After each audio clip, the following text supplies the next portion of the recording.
Video game villains have a long and vital history. Whether it's their diabolical nature or brutal difficulty in confrontation, they've worked to make the games they've appeared in more memorable. While many of the greatest antagonists offered few redeeming qualities, others show a more merciful side and held off from killing the heroes we control outright. Their motives can vary from the classic "they're hiding something" to them sticking to their own moral code, or even needing the protagonist alive for some unrevealed motives. Some of these individuals became the most memorable aspects of the games they appeared in, drastically increasing their overall impact. They may have beaten you down, but by leaving the player character alive, some villains left themselves wide open for a chance at revenge, escape, or uncovering the truth. If nothing else, the following foes in this list had more honour than most, coming to respect the protagonist or challenging them to be better. From skilled swordsmen to super-powered individuals, be warned as there are massive spoilers ahead for any game on this list. I am Kirsten from WhatCulture Gaming, and these are 10-time video game villains spared you.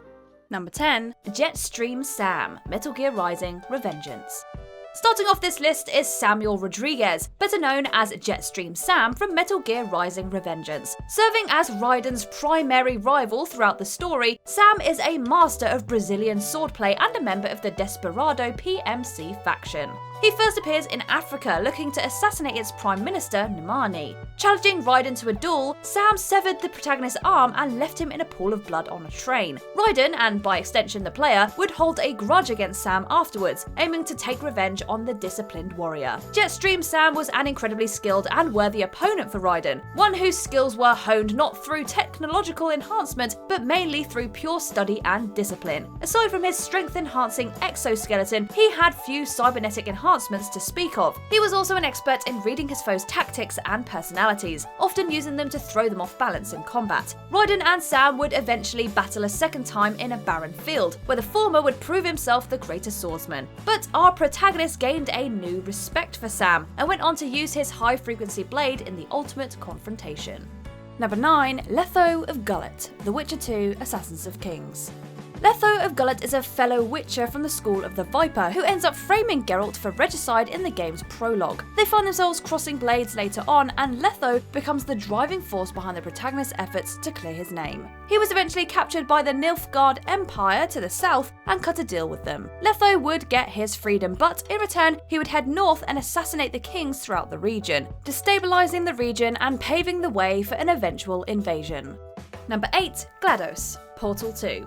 Portal's first-person platforming puzzles were a huge hit with the gaming community, but its most memorable aspect was the primary antagonist. GLaDOS is a hostile artificial intelligence who took over the Aperture Science Test Facility. Murdering all of its scientists with a deadly neurotoxin, her purpose became singular. She exists only to put unwilling test subjects through Aperture's test chambers, verbally abusing them along the way. In the original game, it's safe to say she ended up choosing the wrong candidate. After escaping the final test chamber, silent protagonist Chell was able to destroy the menacing machine. GLaDOS was far from dead, however, as the robot was able to piece herself back together for the events of Portal 2. In this sequel, she ends up in conflict with Wheatley, who proceeds to seize control and implant GLaDOS in a potato. Spending much of the game alongside our heroine, GLaDOS goes from wanting her dead to forming a new perspective on the test chamber, something which manifests in the game's ultimate climax. As the turrets break out into song at the game's conclusion, GLaDOS's perspective is now one of acceptance, and she allows Chell to leave Aperture Science for good. Now We Only Want You Gone speaks to her renewed consensus and ends Portal 2 on a great note. Number 7. Mike Torino, Grand Theft Auto: San Andreas. Of the many unsavory individuals in the Grand Theft Auto franchise, few are as underhanded as Mike Torino. He's an elusive associate of CJ, who is eventually revealed as an undercover agent for the US government. Voiced by James Woods, Torino provides some of the more extravagant missions in the game. Whether it's stealing a fighter jet or bombing shipping routes, it's clear the agent has a massive amount of influence. Throughout his dealings, he views CJ and the rest of the Grove Street gang as little more than street trash, tools to be used in his own personal gain. Torino could order them arrested or taken out at any time, but instead, he keeps the protagonist on side. He keeps pushing CJ into doing more dangerous criminal activities, always remaining nonchalant and comfortable in his superior position. Despite possessing the resources, he doesn't assist CJ against his nemesis, Officer Tenpenny, and keeps his motives to himself. The protagonist grows more and more frustrated over time with the agent, but due to his high position, the two never come in direct conflict. Eventually, Torino quietly slips away after keeping his word to CJ and hasn't been seen in the franchise since. Number 6. Revolver Ocelot, Metal Gear Solid 3 Snake Eater.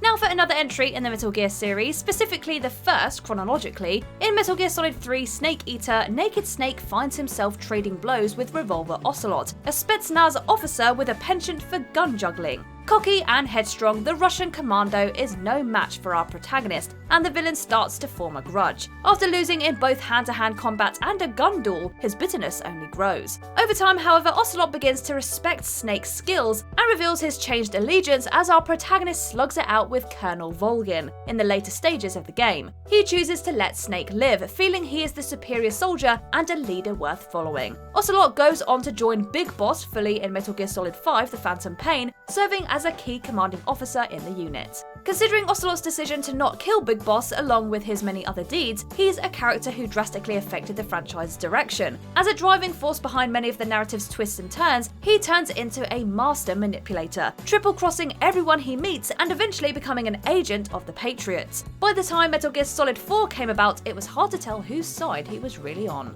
Number 5. CORVO ATTANO, Dishonored DLC. Arcane Studios' Dishonored stands as one of the best franchise debuts of the last decade. One of its more memorable moments came with its ambiguous characters. Originally, we were playing as Corvo Attano, looking to take revenge on those who framed him for the murder of the Empress. In the Knife of Dunwall and Brigmore Witches DLC, the series flips the script and puts the player in Dowd's shoes. After assassinating the Empress in the pack's opening moments, the elusive blade wielder feels a sense of remorse for the deed, seeing how it plunged Dunwall into chaos. He sets about tracking down a manipulative witch in a bid to atone for his actions. In the latter half of Brigmore Witches, Dowd comes face to face with the man he framed. Depending on your choice between a high and low chaos playthrough, Corvo will let Dowd live. The former royal protector silently acknowledges that the assassin has changed his ways and leaves to finish off the rest of the Dunwall conspirators. Dowd goes on to face the witch Delilah in a surreal, hazy conflict that sets up the events of Dishonored 2. Thanks to some great voice acting from Michael Madsen, the assassin became one of the more standout characters in the original game. Number 4. Raul Menendez, Call of Duty Black Ops 2. Oversaturated it may be, but the Call of Duty series has had its share of excellent campaigns, and Black Ops 2 stands in the upper echelon. As arguably the best villain in the long-running franchise, Raul Menendez is driven entirely by rage and hatred, promising swift, bloody revenge on the United States for what they did to his sister decades earlier. As you play through Black Ops 2's campaign, you'll quickly learn just how sadistic he can be. After losing an eye in an assassination attempt, Menendez develops a bloodlust when his sister, Josefina, is severely injured by Frank Woods in a grenade explosion. He quickly proves himself an expert in misdirection and subterfuge. Having captured Jason Hudson, he later tricks Woods into murdering his comrade Alex Mason. As the 1980s portion of the story comes to an end, the villain has brutalized every soldier who wronged him and plans to do the same to the Western world 3 decades later. Menendez is one of the most brutal antagonists in any first-person shooter, unrelenting and merciless in his search for revenge. By sparing Frank Woods, he condemns the soldier to a life of psychological trauma and regret, only emphasizing the enemy's ruthless hatred. Number 3. Albert Wesker, Resident Evil Code Veronica. Now we have the definitive antagonist in the Resident Evil series. In Code Veronica, franchise icon Albert Wesker made his return. During the earlier days of the franchise, the antagonist stuck to the shadows, carefully influencing events in his favour. After surviving his injuries from the Tyrant in the first Resident Evil, he found himself imbued with his own supernatural powers and set about covering up the Umbrella Corporation's unsavoury deeds. Code Veronica marked the moment the antagonist began to play a more active role as he infiltrated the Umbrella facility on Rockford Island. Simultaneously, Chris Redfield was searching for his sister Claire, and the two foes clashed in the closing moments of the game. It was a rough fight, with the villain easily outmatching the player character in both strength and speed. That is, until Chris dropped a ton of girders to incapacitate the super-powered foe. Wesker, cut off from finishing Chris off, chose to let him live and escape the collapsing facility, while promising the two would meet again. After slinking away into the background once again, he would eventually make his grand return in Resident Evil 5, and a fiery confrontation between him and Chris came to fruition. Number 2. Cesare Borgia, Assassin's Creed Brotherhood.